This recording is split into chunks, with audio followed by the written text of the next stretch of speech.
What's up today, guys? Jenny from Vaperite here.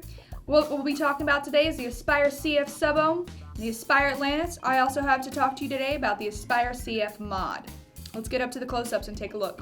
So the first thing we're going to look at today is the Aspire Atlantis tank. This is a nice big tank, holds 2 mils of e-liquid, a little bit less than the Aspire Nautilus, but that's okay. We have this wide bore drip tip, as you can tell, nice big opening. It is a 510 drip tip, so it can fit other 510s. Just be aware that you may not be able to fit all of them. Some of them are going to be a little loose. Now, if we open this up, we can tell as I'm opening this, it does have that nice big O-ring like the Nautilus tank does, which is great, keeping all that e-liquid inside. I am unscrewing the coil now, and as you can tell, this is a big, beefy coil right here. We have this wide opening right here to bring all that air into the coil. We have nice big openings to allow the e-liquid to hit that, and we have them all around. Now this is a 0.5 coil, that's correct, 0.5 ohms. The recommended wattage that it says on here is 20 to 30 watts. I have found for me personally, depending on the device, I like it anywhere between 30, maybe 40 watts. It just depends on how big of a hit you're wanting, okay? We have this nice wide opening in here. This coil is greatly wrapped, as you can tell. That vertical coil is really nice. We can go ahead and screw this right back in.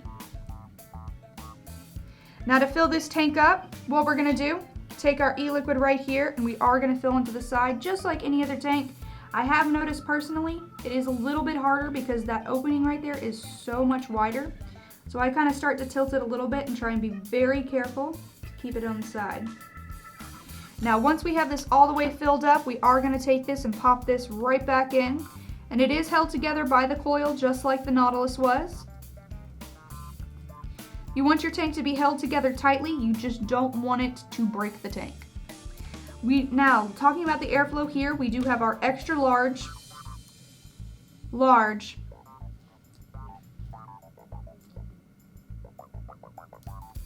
medium, and small hole.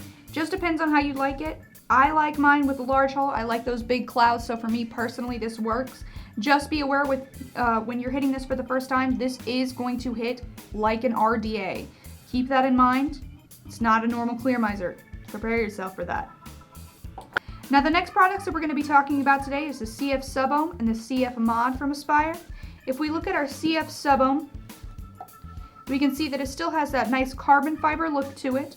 It does let us know a little bit about it on the device. It does say a 2000 mAh input of 4.2 volts, which is great that it's going to hit at 4.2 volts constant.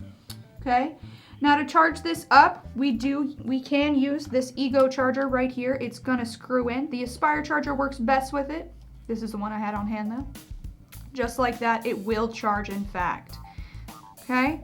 Now, of course, just unscrew it all the way.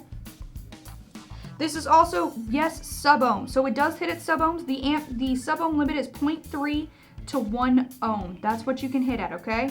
I have used the Atlantis on it, and it looks phenomenal on top. Screws in just like that. It's a nice little mod right there. That looks great.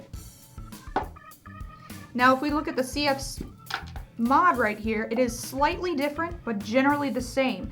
The big difference is that you can fit an 18650 in the battery, just like this, okay? I've got the eFest IMR 18650 in here, the purple one.